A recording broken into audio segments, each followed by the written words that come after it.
Honourable Sam, Peseta Sam Lotu-Iiga.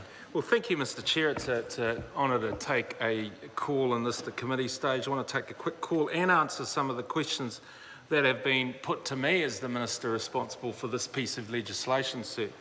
Sir, many across the chamber have talked about giving a cast-iron guarantee around public health spending, and yet everyone in this chamber knows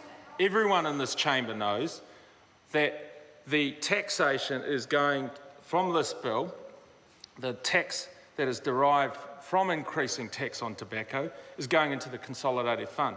And everyone also knows that this government is increasing health spending by $2.2 billion over the next 4 years.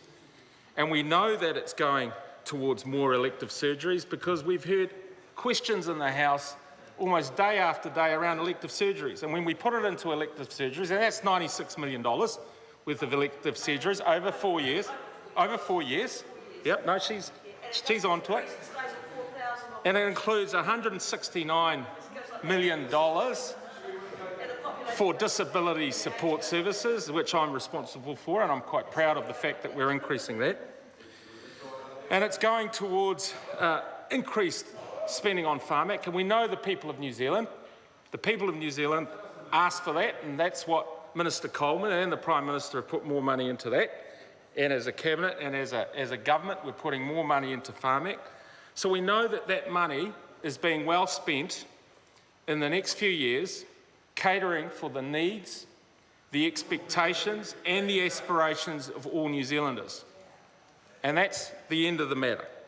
Sir, I was also asked about whether this tax is going to have any impact. In fact, some have suggested across this chamber, despite the evidence that's been produced by experts, not just here in New Zealand, but around the world, some have suggested that it will not have any impact.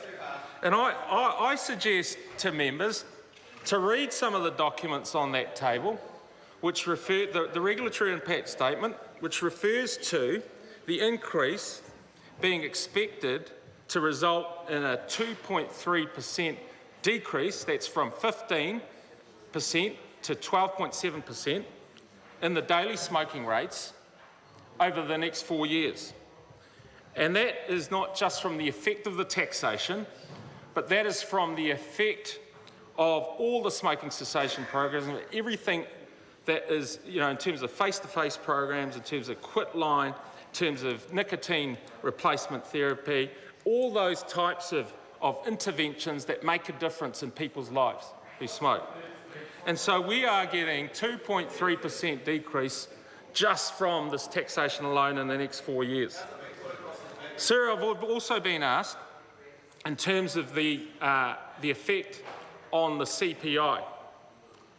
And I think Mr Clark asked about that.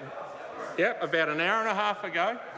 And I think they misunderstand how this piece of legislation works, because what is actually happening is that the price increases are excluding the social assistance programs.